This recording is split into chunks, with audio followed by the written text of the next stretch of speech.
Hello everyone. देखिएगा, last lecture तक अपन ने बात कर ली थी मूल कंसेप्ट की। बेसिकली मूल क्या होता है उससे रिलेटेड खूब सारी प्रॉब्लम की थी, 15-16 प्रॉब्लम करवा के भी गया था आपको। आज अपन बात करने वाले हैं atomic mass unit and then problem related to chemical reaction. सबसे पहले बात करते हैं एएमयू होता क्या है। AMU atomic mass unit full form. Hindi में क्या बोलते हो इसको तुम लोग? एटॉमिक का परमाणु द्रव्यमान मात्रक, परमाणु द्रव्यमान मात्रक ये बोला जाएगा। चलो क्या होता है समझे बात को। फर्स्ट डेफिनेशन, ठीक है। कार्बन 12 के एक परमाणु के द्रव्यमान का, एक परमाणु के द्रव्यमान का 1/12 भाग परमाणु द्रव्यमान मात्रक कहलाता है। ठीक है।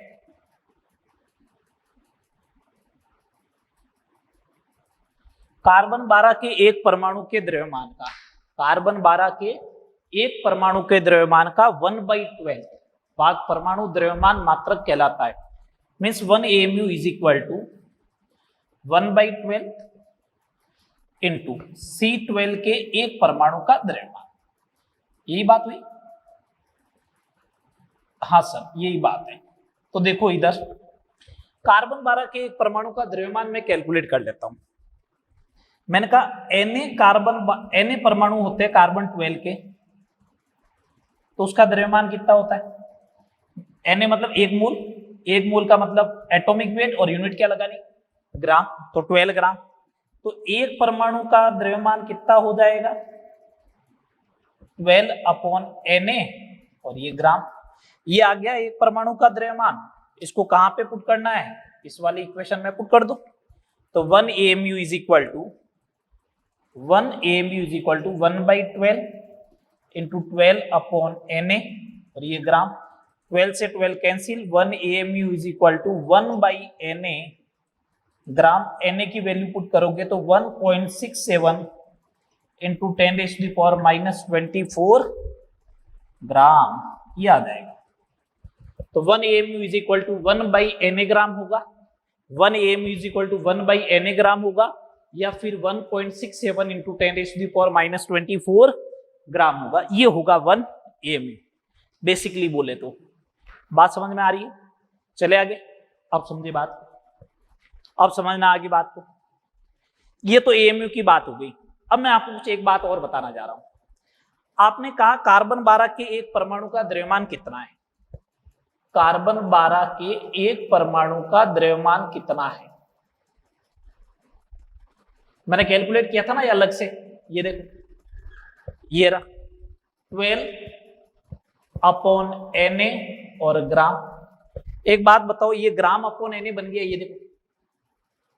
तो ये किसके बराबर हो गया? AMU के। तो ये क्या हो गया? 12 AMU। तो कार्बन 12 के एक परमाणु का द्रव्यमान कितना हो गया? 12 AMU। बेटा 12 तो पहले भी लिखा था, कार्बन के परमाणु द्रव्यमान कितना होता? 12। लेकिन अगर एक परमाणु है तो यूनिट क्या हो गई? AMU। और एक मोल होता तो ग्राम, एक मोल होता तो ग्राम। देखो इसका मतलब ओवरऑल बात ये हुई, ओवरऑल बात ये हुई, एक मोल परमाणु का जो द्रव्यमान होता है, एक मोल परमाणु का जो द्रव्यमान होता है वो एटॉमिक वेट के बराबर ही होता है, लेकिन यूनिट क्या होती है? ग्राम। एक मोल की जगह इस बार एक परमाणु के द्रव्यमान की बात हो, एक परमाणु का द्रव्यमान हो तो भी एटॉमिक वेट होगा, लेकिन यूनिट क्या हो जाएगी? AMU atomic mass unit. बात आ रही है समझ में?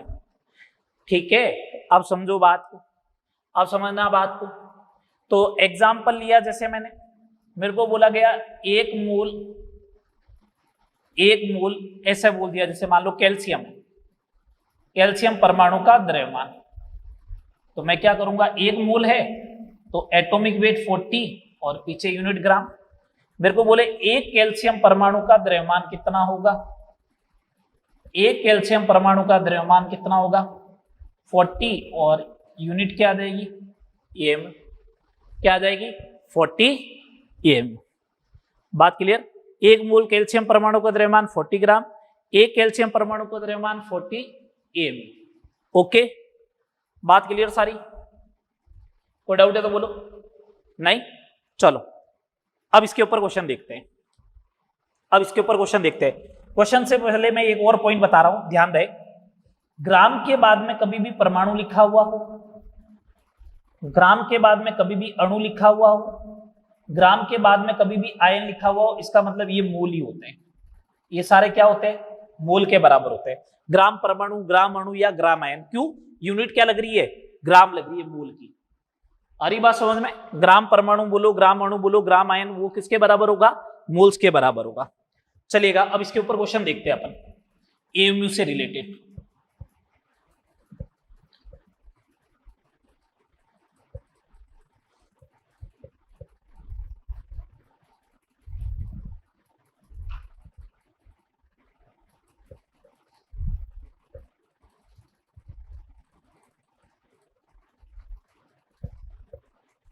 चलिए देखिएगा इधर, आज का क्वेश्चन नंबर फर्स्ट। एक CO2 अणु का द्रव्यमान ग्राम एंड एएमयू में ज्ञात करो, ये बोला गया। ठीक है, तो देखो कैसे करना है। मेरे को तो मालूम है एक CO2 अणु का जो द्रव्यमान होगा, एक CO2 अणु का जो द्रव्यमान होगा वो कितना होगा 44 और यूनिट क्या लगा दोगे एम। एक का ही तो पूछा है, तो ग्राम में चाहिए तो एएमयू की वैल्यू पुट कर दो, 1.67 इंटू 10⁻⁻24 ग्राम। इसको सॉल्व कर ले, ठीक है बात। अगला क्वेश्चन देखो, क्वेश्चन नंबर 2। क्या 100 एएमयू में, 100 एएमयू में हीलियम परमाणुओं की संख्या ज्ञात करो।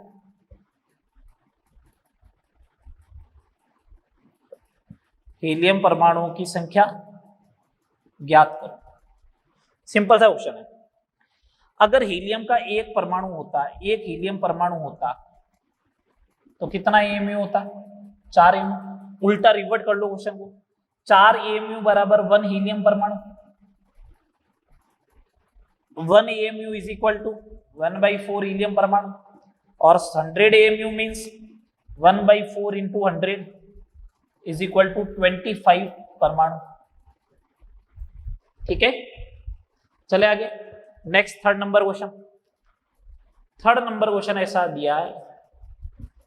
दिया जाए 150 परमाणुओं का द्रव्यमान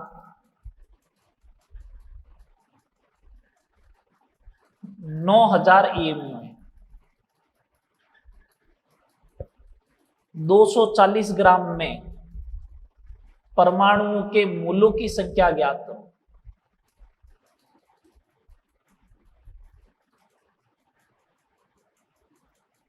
तो कैसे करना है, तो मैंने कहा कोई बात नहीं, सिंपल सा है। 150 परमाणु हैं, उनका द्रव्यमान कितना आया 9000 एएमयू। एक परमाणु is equal to 9000 divide by 150, 60 AMU आ गया। ये तो एक परमाणु का द्रव्यमान। मेरे से पूछे एक मोल परमाणु का द्रव्यमान कितना होगा, तो मैं तो सिंपल सा बोल दूंगा एक मोल परमाणु का द्रव्यमान, इसका मतलब ये एटॉमिक वेट है और यूनिट क्या लग जाएगी ग्राम की, 60 ग्राम। कितना दे रखा है 240 ग्राम दे रखा है, मतलब इधर 4 से मल्टीप्लाई किया तो इधर कितना हो जाएगा 4 मोल परमाणु। और मेरे को पूछा क्या है कितने मोल परमाणु होंगे, तो आंसर क्या हो गया 4 मोल। समझ में आ गई बात क्या नहीं आई भाई। 150 परमाणु का द्रव्यमान 9000 एएमयू, तो एक परमाणु का द्रव्यमान 60 एएमयू हो गया। एक परमाणु का द्रव्यमान क्या होता है एटॉमिक वेट इन एएमयू लिखवाया ना, इसका मतलब ये एटॉमिक वेट हो गया। तो एक मोल के लिए एटॉमिक वेट इन ग्राम हो जाएगा, तो 60 ग्राम हो गया एक मोल का। 240 ग्राम में कितने आ जाएंगे? 4 मोल परमाणु। हाँ या ना? समझ में आया? देखो आगे, आगे क्वेश्चन देखो।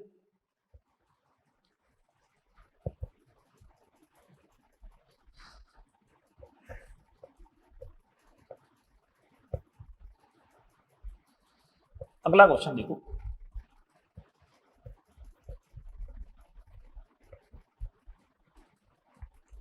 क्वेश्चन नंबर 4, आज का क्वेश्चन नंबर 4। इस टाइप के खूब सारे क्वेश्चन मिलेंगे आपको। मैक्सिमम नंबर ऑफ मॉलिक्यूल्स, ये नीट 2018 का क्वेश्चन है। अधिकतम अणुओं की संख्या ज्ञात करो।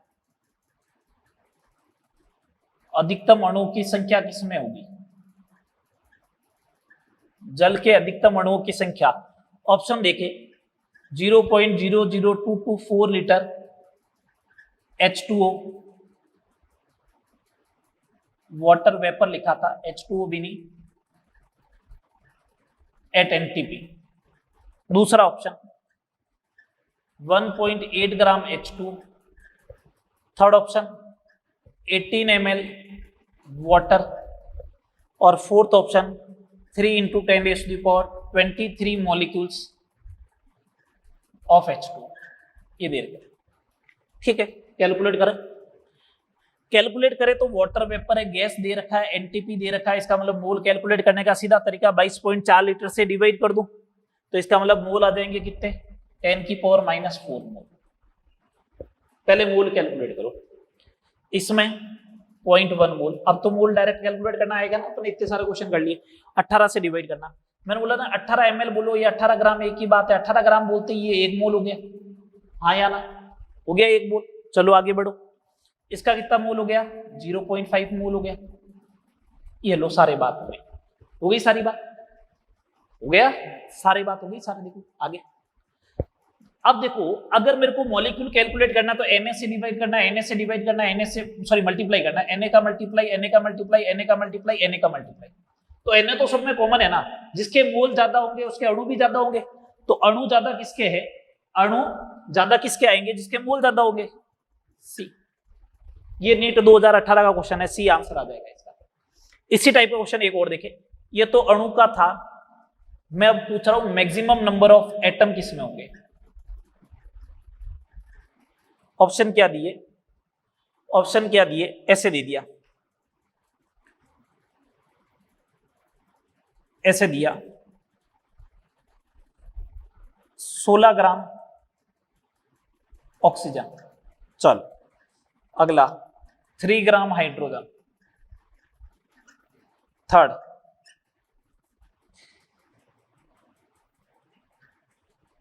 84 ग्राम Fe। और अगला 54 ग्राम सिल्वर। एटम पूछा है, ठीक है, इसमें तो कोई दिक्कत नहीं।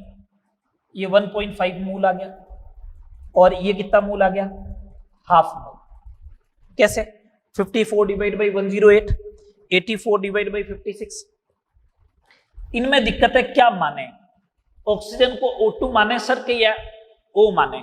मैं तुम्हारी इच्छा O मान लो, कोई फर्क नहीं पड़ेगा। कैसे? अगर तुमने O माना तो इसका मतलब ये एटम ही कैलकुलेट होंगे, तो 16 से डिवाइड कर दो, 16 डिवाइड बाई 16, इसका मतलब 1 मोल ऑक्सीजन एटम आ गए, है ना। इधर हाइड्रोजन को H माना, 3 डिवाइड बाई 1, 3 मोल एटम आ गए। तो सबसे ज्यादा किसके आगे? बी के। सबसे ज्यादा किसके आगे? बी के। लेकिन सर एक डाउट है। क्या डाउट है? अगर मैं इसको O2 मानता तो मैंने कहा कोई फर्क नहीं पड़ता। कैसे? O2 मानता तो 16/32 करता, कितना मोल आता? 0.5 मोल O2 का आता। परमाणुओं की संख्या क्या होती है? अणुओं की संख्या मल्टीप्लाई बाई परमाणुकता, तो वापस कितना मोल आता? 1। ये देखो 1 ही था। बात क्लियर? चलिएगा नेक्स्ट क्वेश्चन, क्वेश्चन नंबर 6, जो इसी साल नीट में आया था। क्वेश्चन नंबर 6 इसी साल का नीट का क्वेश्चन है, नीट 2020 का 2020 का। मैक्सिमम नंबर ऑफ एटम किसमें होंगे? अधिकतम परमाणुओं की संख्या। ऑप्शन क्या क्या दे रखे थे? 1 ग्राम लिथियम, एटॉमिक वेट 7 ब्रैकेट में दे रखा था। 1 ग्राम सिल्वर, ब्रैकेट में atomic weight 108, 1 gram O2 and 1 gram magnesium, इसका एटॉमिक वेट 16, इसका एटॉमिक वेट कितना 24। बेटा इसमें O2 मानो या कोई फर्क नहीं पड़ेगा मेरे को तो, ठीक है ना। सुनना बात को, सुने बात को।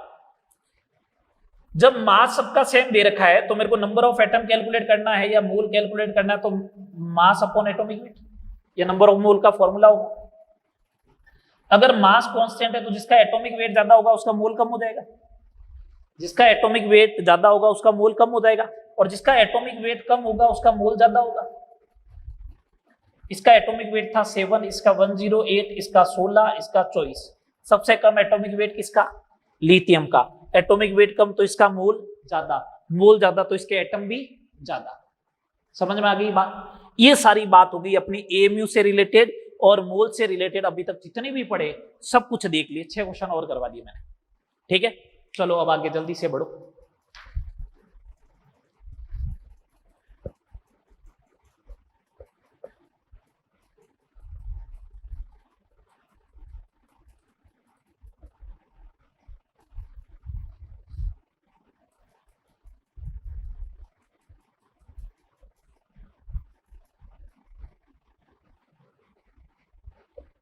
चलिएगा next.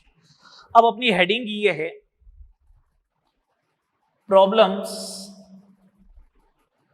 Related to chemical reaction. Heading अपनी ये, ठीक है, problems related to chemical reaction. Theoretical part कुछ नहीं, सीधा मैं आपको कुछ क्वेश्चन बोलूंगा, उसके अपन को कैलकुलेशन करना है। लेकिन पहले कुछ थ्योरेटिकल पार्ट बता देते हैं। पहले बताते हैं स्टोइकियोमेट्रिक कोफिशिएंट क्या होता है। स्टोइकियोमेट्रिक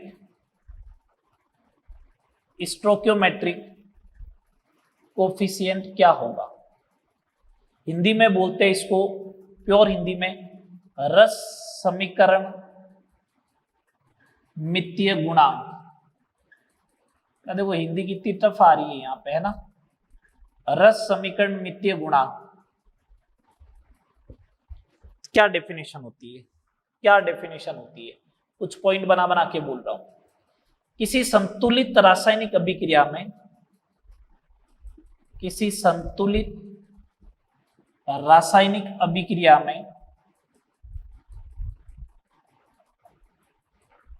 में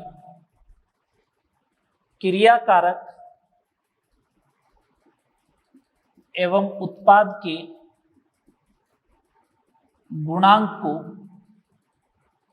stoichiometric coefficient, SC supreme court stoichiometric coefficient कहते हैं। ध्यान क्या रखना है आपको? रिएक्शन क्या होनी चाहिए? बैलेंस्ड होनी चाहिए, ठीक है। जैसे अगर आपने एग्जाम्पल लिखा 2H2 plus O2 gives 2H2O, तो मेरे से पूछे सुप्रीम कोर्ट क्या होंगे इनके स्टोइकियोमेट्रिक कोफिशिएंट 2, इसका 1 और इसका 2। इसका मतलब क्या होता है कि 2 मोल्स H2 1 मोल O2 से अभिक्रिया कर 2 मोल H2O बनाता है। 2 मोल H2 1 मोल O2 से अभिक्रिया कर 2 मोल H2 1 मोल O2 से अभिक्रिया कर 2 मोल क्या बनाएगा? H2O बनाता है। इसका मतलब ये स्टोइकियोमेट्रिक कोफिशिएंट मोल को ही रिप्रेजेंट करता है। स्टोइकियोमेट्रिक कोफिशिएंट किसको रिप्रेजेंट करता है? मोल को ही रिप्रेजेंट करेगा। आ रही बात समझ में? मोल को ही क्या करेगा? रिप्रेजेंट करेगा। एक और एग्जांपल समझो, जैसे ऐसे लिख दे C plus O2 give CO2। Reaction balance है क्या? हाँ बैलेंस है। तो इसका स्टोइकियोमेट्रिक कोफिशिएंट क्या हो जाएगा? 1 1 1। तो इसका मतलब 1 मोल कार्बन 1 मोल O2 से अभिक्रिया कर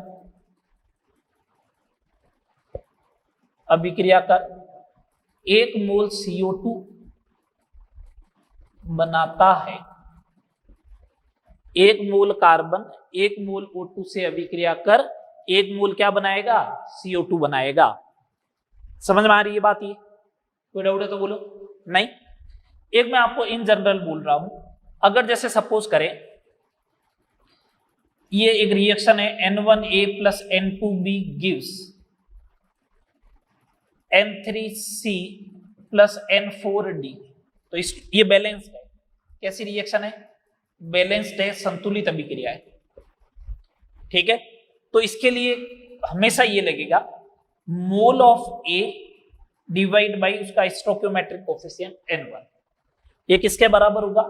मोल ऑफ बी डिवाइड बाई इसका stoichiometric coefficient is equal to moles of C divide by इसका stoichiometric coefficient, number of moles of D divide by इसका स्टोइकियोमेट्रिक कोफिशिएंट। ये हमेशा बराबर होते हैं।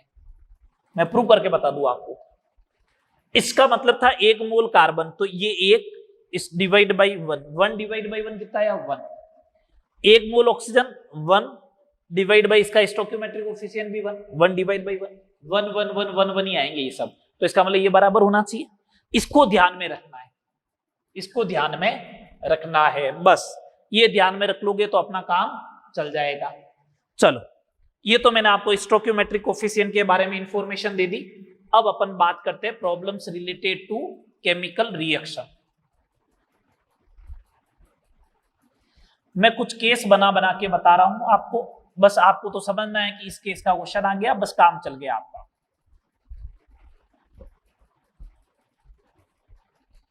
जैसे केस फर्स्ट क्या? केस फर्स्ट 5 केस बताऊंगा। Case first, only 1 reactant is given, केवल एक क्रियाकारक दिया गया हो। Only 1 reactant is given. Question देखिए आपको, क्वेश्चन देखने हैं केमिकल रिएक्शन से रिलेटेड। पहला क्वेश्चन, 3.675 ग्राम KClO3 को गर्म करने पर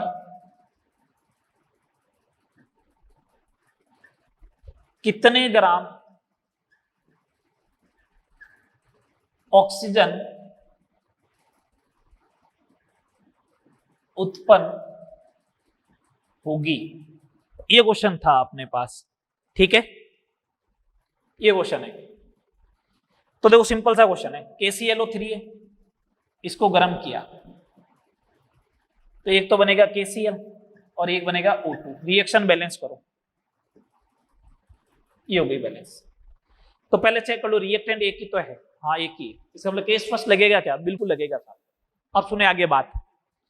KClO3 को हीट करते हो in the presence of manganese dioxide MnO2, तो ऑक्सीजन बनता है। लैब मेथड है ऑक्सीजन बनाने का, इनऑर्गेनिक में पढ़ते हो। ठीक है, मैं ये बोल रहा हूं number of moles of KClO3 divide by 2 is equal to number of moles of KCl divide by 2 is equal to number of moles of O2 divide by 3। सही है क्या बात? सही है। मेरे को किसके बारे में इंफॉर्मेशन गिवन है? KClO3। किसके बारे में पूछी है? O2। तो इन दोनों को बराबर कर दे। Number of moles of KClO3 बराबर कर रहा हूं, number of moles of KClO3 divide by 2 is equal to number of moles of O2 divide by 3।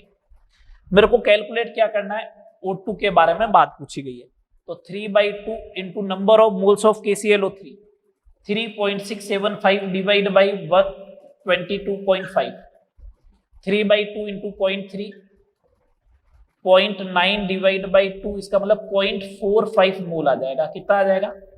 ये O2 के मोल है। किसके मोल है? O2 के। O2 के मोल है तो मास ऑफ ऑक्सीजन कितना हो जाएगा?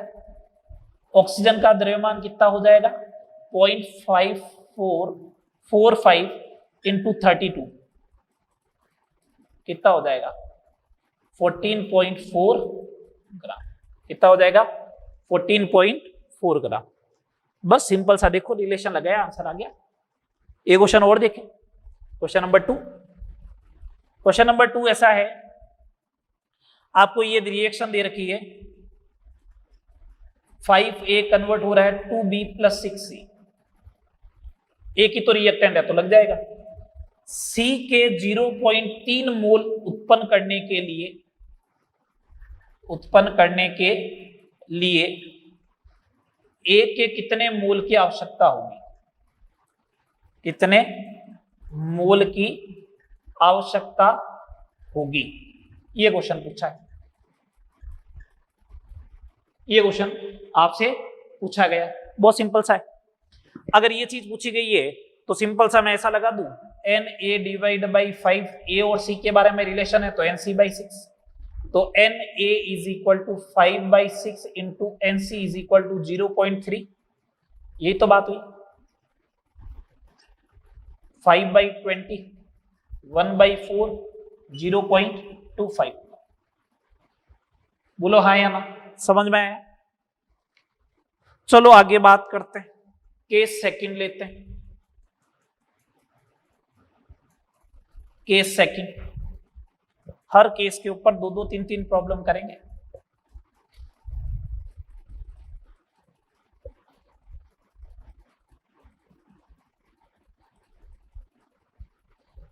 Case second,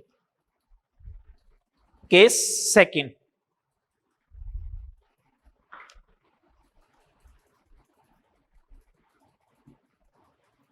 more than one reactant, more than one reactant, but information of only one reactant is given. Reactant तो एक से ज्यादा है पर इंफॉर्मेशन केवल एक की दे रखी है। इंफॉर्मेशन किसकी दे रखी है? केवल एक की दे रखी है। कैसे टैकल करें? जैसे क्वेश्चन नंबर 3, 30 ग्राम कार्बन के पूर्ण दहन के लिए आवश्यक ऑक्सीजन का द्रव्यमान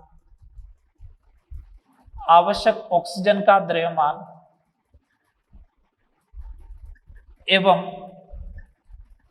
प्राप्त CO2 का एनटीपी पर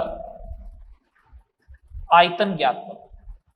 ये ठीक है। तो जब ये है तो इसको कैसे टैकल किया जाए?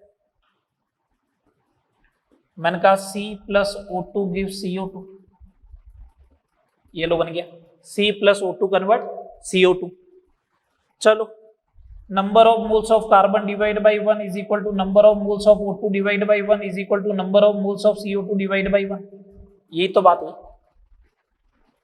मेरे को ऑक्सीजन का द्रव्यमान चाहिए तो number of moles of O2 is equal to number of moles of carbon 30 divide by 12 is equal to 2.5 mole आ गया O2 का। द्रव्यमान चाहिए ऑक्सीजन का द्रव्यमान,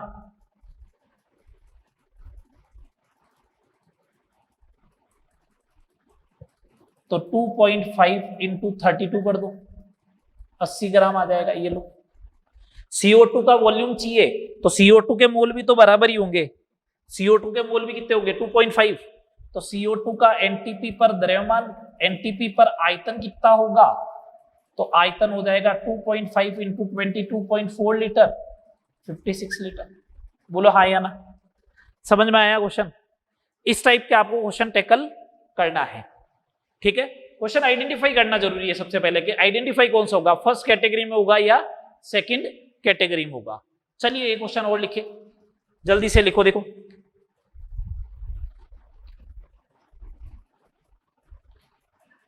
पॉइंट 1 मोल आयोडोफॉर्म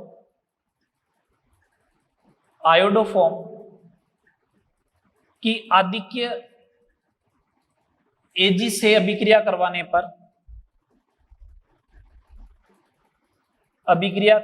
पर प्राप्त गैस का एनटीपी पर आयतन ज्ञात करो।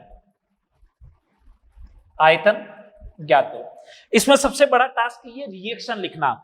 अगर रिएक्शन लिख दी तो काम हो जाएगा। दो रिएक्शन कैसे लिखूंगा? आयोडोफॉर्म क्या होता है? CH3 प्लस Ag, ऑर्गेनिक में रिएक्शन आएगी C2H2 प्लस AgI बनेगा। AgI तो येलो कलर का अवक्षेप होता है, पीले रंग का, तो ये तो गैस है नहीं, तो इसका मतलब गैस कौन हो गया? ये। तो number of moles of iodoform divide by 2 is equal to number of moles of C2H2। तो number of moles of C2H2 कितना आ जाएगा 0.1 डिवाइड बाई 2, इसका मतलब 0.05। तो वॉल्यूम कितना आ जाएगा 22.4 इंटू 0.05, तो ये आ जाएगा 1.12 लीटर। कितना आ जाएगा 1.12 लीटर। टास्क इंपोर्टेंट क्या था, इस रिएक्शन को लिखना सबसे बड़ा टास्क था। चले और क्वेश्चन देखिए इससे रिलेटेड।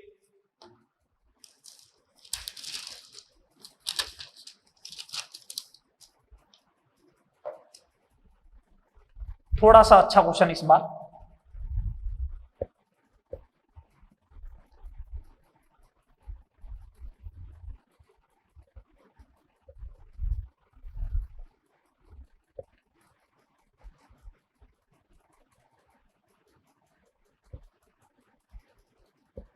थोड़ा सा अच्छा क्वेश्चन, क्वेश्चन नंबर 5।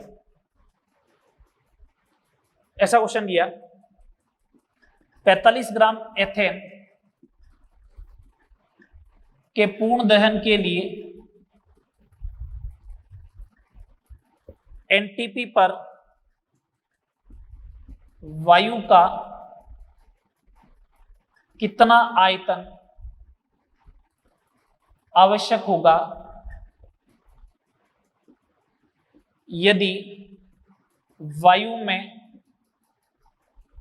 आयतनानुसार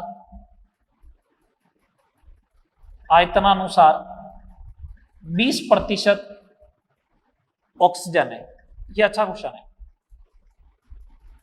ठीक है। आयतन अनुसार 20% क्या है ऑक्सीजन है। कैसे टैकल करें अब इसको, मेरे को तो ये बाद में देखेंगे। अपन को तो मालूम है एथेन ये होता है C2H6, इसका कंबंशन करवाओ तो CO2 बनेगा प्लस H2O बनेगा। ये लो 3, ये लो 2, ये 7/। एक से ज्यादा रिएक्टेंट है लेकिन इसी की इंफॉर्मेशन है तो O2 के बारे में बात करनी है। तो number of moles of C2H6 divide by 1 is equal to number of moles of O2 divide by 7/2। तो मैंने कहा number of moles of O2 कितना हो जाएगा 7/2 into number of moles of ethane. तो 7/2 इंटू इथेन का मोल आ गया 45 डिवाइड बाई 30, तो ये हो जाएगा डेड मोल हो जाएगा, मतलब 3/2। तो 21 डिवाइड बाई 4 मोल आ गया। 21 डिवाइड बाई 4 मोल आ गया किसका O2 का। यहां तक बात समझ में आई। O2 का मोल कितना आ गया 21 डिवाइड बाई 4 मोल। तो वॉल्यूम कितना होगा O2 का, volume of O2 is equal to 21 divide by 4 into 22.4 litre. ये काम हो गया। मेरे को ऑक्सीजन का थोड़ी पूछा है, मेरे को तो वायु का पूछा है। वायु में आयतन अनुसार 20% क्या है ऑक्सीजन है। इसका मतलब अगर मैं 100 लीटर ऑक्सीजन लेता हूं, सॉरी 100 लीटर अगर टोटल वायु लेता हूं तो ऑक्सीजन कितनी होगी 20 लीटर। तो इसका मतलब वायु 5 गुना चल रही है। वायु ऑक्सीजन से कंपैरेटिव में कितना गुना चल रही है 5 गुना। तो मैं वॉल्यूम ऑफ एयर की बात करूंगा तो वो ये हो जाएगा 5 times into volume of O2। तो 5 इंटू 21/4 इंटू 22.4 लीटर। सॉल्व तुम लोग करते रहना इसको। केस थर्ड पे आ रहा हूं।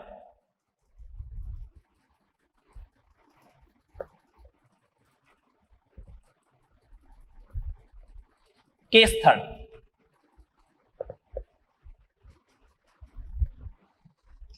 Case third, more than one reactant and information of all reactant is given, all reactant is given। तो यहां पे मैं एक डिफाइन करने वाला हूं लिमिटिंग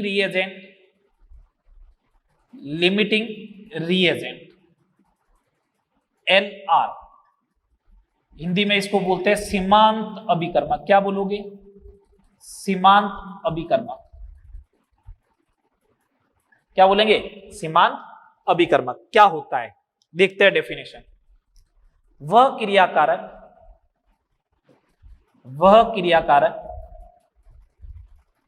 जो अभिक्रिया में पूर्णतया समाप्त हो जाए या खर्च हो जाए, समाप्त हो जाए, सीमांत अभिकर्मक कहलाता है। सीमांत अभिकर्मक कहलाता है। वो क्रिया कारक जो अभिक्रिया में पूर्णतया क्या हो जाए, समाप्त हो जाए, उसी को क्या बोलेंगे, सीमांत अभिकर्मक।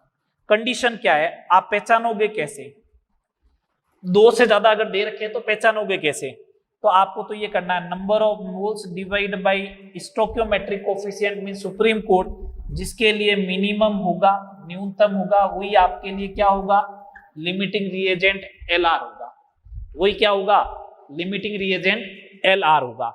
जैसे मैं एक सिंपल सी बात करूं, क्वेश्चन की एग्जांपल लेता हूं, ये 2a प्लस बी कन्वर्ट हो जाए सी के अंदर, ये दो रिएक्टेंट है और इंफॉर्मेशन भी गिवन है, क्या गिवन है, इसका 4 मोल है, इसका 1 मोल है, मान लो ये गिवन है, तो मेरे को लिमिटिंग रिएजेंट आइडेंटिफाई करना है, तो number of mole 4 divide by stoichiometric coefficient 4 divide by 2, इधर आएगा 1 डिवाइड बाई 1, इसकी वैल्यू आई 2, इसकी वैल्यू आई 1, तो मिनिमम वैल्यू किसकी आई, बी के लिए, तो लिमिटिंग रिएजेंट कौन हो गया, बी।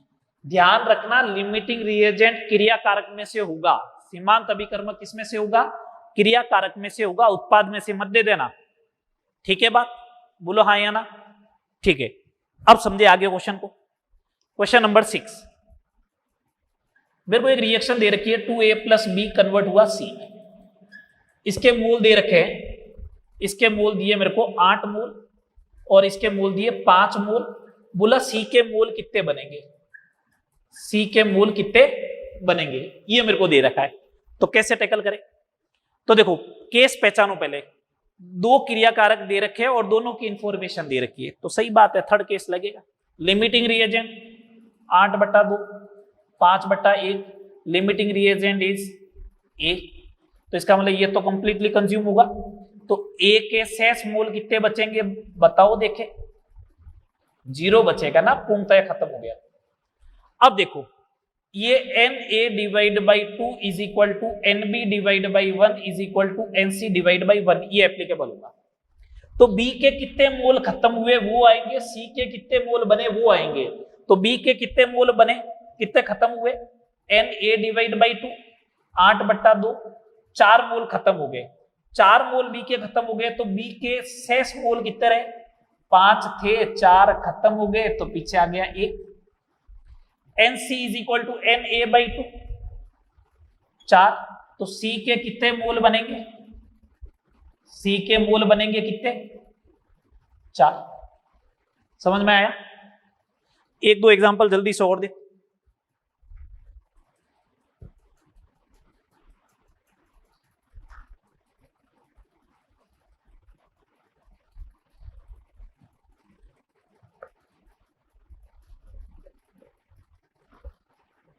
नेक्स्ट देखो, जैसे क्वेश्चन नंबर 7 दिया मैंने, क्वेश्चन नंबर 7 क्या दिया, H2 प्लस I2 कन्वर्ट हुआ 2HI लिखा मैंने, तो मैंने बोला ये 3 ग्राम है, इसका 1 मोल है, बताओ ये कितने ग्राम बनेगा,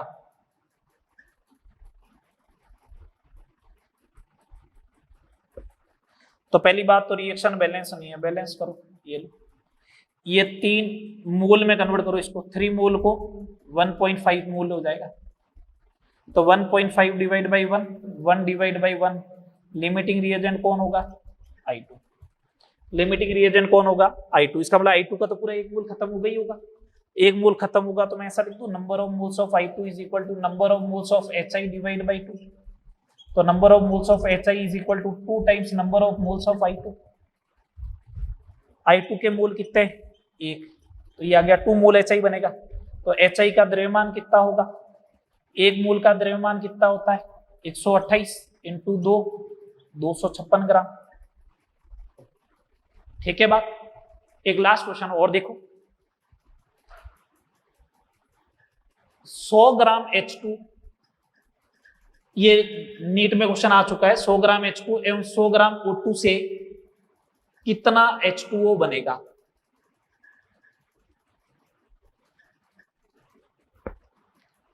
अच्छा H2O2 से H2O बनाना है क्या, 2H2 plus O2 convert 2H2, यही बात हुई, हाँ सर, 2 रिएक्टेंट है जी, इंफॉर्मेशन दोनों की गिवन है, चलो ठीक है, 100 ग्राम है, ये भी 100 ग्राम है, तो एक काम करो ना मोल में कन्वर्ट कर लो, 100 डिवाइड बाई 2 कितना आ जाएगा 50, ये 100 डिवाइड बाई 32, 3 पॉइंट समथिंग कुछ आएगा, है ना, 3 पॉइंट समथिंग कुछ ही आएगा। अच्छा n divide by stoichiometric coefficient calculate कर लो, 50/2, 100/32 यही आएगा। तो लिमिटिंग रिएजेंट कौन होगा, O2, क्योंकि इसकी वैल्यू 25 है, इसकी वैल्यू 3 पॉइंट समथिंग कुछ आ रही, तो लिमिटिंग रिएजेंट O2 हो गया। लगा दो, इसका मतलब O2 पूरा कंज्यूम हो जाएगा 100 ग्राम। H2O देख लेते हैं, number of moles of O2 is equal to number of moles of H2O divide by 2 होगा। तो यहां से H2O का मोल कितना हो जाएगा, 2 times number of moles of O2, 2 times 100 divide by 32, 100 divide by 16 मोल आ गया। मास कितना हो जाएगा H2O का, अरे मोल आ गया तो मास कैलकुलेट नहीं कर सकते हो क्या, 18 से गुणा कर दो, 112.5 ग्राम। कितना आ जाएगा, 112.5 ग्राम आ जाएगा। बात क्लियर, बोलो, यहां तक अपनी बात हो गई है, ठीक है। अब अपन नेक्स्ट लेक्चर में जो है इसी से रिलेटेड में जो है वो थोड़ी बात करूंगा, क्या केस नंबर 3 से रिलेटेड 2 प्रॉब्लम और करवाऊंगा। आप एक काम कर सकते हो, 2 प्रॉब्लम मैं बोल रहा हूं उनको आप चाहो तो लिख लो, जिसको अपन नेक्स्ट क्लास में डिस्कस करेंगे। आप लिख ही लो, 1 सेकेंड लगेगा, आप इनको ट्राई करके लेके आना, मैं आंसर बता दूंगा। क्वेश्चन नंबर 9 ये हो सकता है, C2H2 प्लस H2 रिएक्ट कर रहा है तो C2H4 बन रहा है। ये 50 ml दे रखा है, ये 50 ml दे रखा है, ये कितना बनेगा, एक तो ये सभी आयतन समान ताप एवं दाब पर मापे गए। अगला क्वेश्चन, 10 किलोग्राम H2 वो 50 किलोग्राम N2 अभिक्रिया करते हैं तो NH3 का कितना द्रव्यमान बनेगा। बस ये केस 3 के 5 क्वेश्चन हो गए, ठीक है। इनकी बात करेंगे, नेक्स्ट दोनों क्वेश्चन जो है वो अपन नेक्स्ट क्लास में डिस्कस करके, मतलब आपको करके लेके आना, मैं तो आंसर बता दूंगा और 1 सेकंड में सॉल्यूशन लिख दूंगा इनके। फिर अपन केस 4, 5 और उसके बाद कंसंट्रेशन टर्म्स की बात स्टार्ट करेंगे। यहां तक करना, अच्छे से प्रॉब्लम करना, 10 क्वेश्चन करवा दिए problem related to chemical reaction, ठीक है। पहचानना है, रिएक्शन लिखना टास्क है, वो इनऑर्गेनिक ऑर्गेनिक की रिएक्शन होगी, वो लिखना टास्क है, ठीक है बात। तो अगर कोई क्वेश्चन समझ में नहीं आया तो इसका मतलब वो इनऑर्गेनिक या ऑर्गेनिक में रिएक्शन आ चुकी है, तो वहां पे आप जरूर उसको देख ले। यहां तक करें, मिलते हैं नेक्स्ट लेक्चर में, ठीक है। कंसंट्रेशन टर्म थोड़ी पढ़ के रखना, नेक्स्ट लेक्चर में काम आएगी इसलिए बोल रहा हूं। सांद्रता के पद, मोलरता, ठीक है ना, मोलरता, मोल बिन, ये सारी, ठीक है। मिलते हैं नेक्स्ट क्लास में, ओके, थैंक यू।